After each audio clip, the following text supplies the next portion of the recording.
depuis le début de leur aventure, je me suis vraiment passionné pour la société Abissa, qui a véritablement été une pionnière dans son concept, dans le commencement d'exécution du concept, d'exploration marine et sous-marine avec sa meute de drones sous-marins, avec leurs capteurs, le drone mer, etc. C'était extrêmeux novateur à l'époque. D'ailleurs, moi qui n'étais pas très expert, c'était simplement une intuition, mais qui a été confirmée vite par les nombreux concours que Abissa a remportés, concours mondial de l'innovation et autres, et par les étapes qu'elle a franchies dans la crédibilité du monde maritime, et quelquefois avec beaucoup de mérite, parce que bien des promesses lui ont été faites et pas toutes ont été tenues.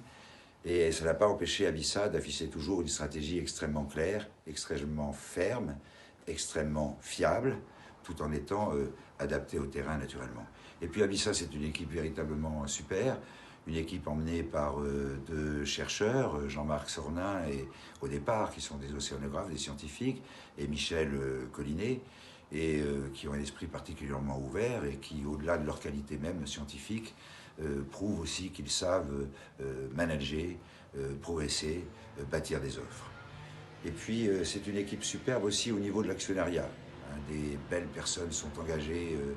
et qui ne sont pas intéressées par le développement durable et par la protection de l'environnement, seulement depuis quelques années. Il y a autour d'eux aussi un comité technique et scientifique d'une extrême qualité, d'une renommée nationale et internationale, qui illustre encore que Abissa sait inspirer confiance, doit inspirer confiance, et donc, compte tenu de son caractère novateur, de toute cette confiance qu'elle sait générer, de son esprit d'entreprise, véritablement, je suis là pour,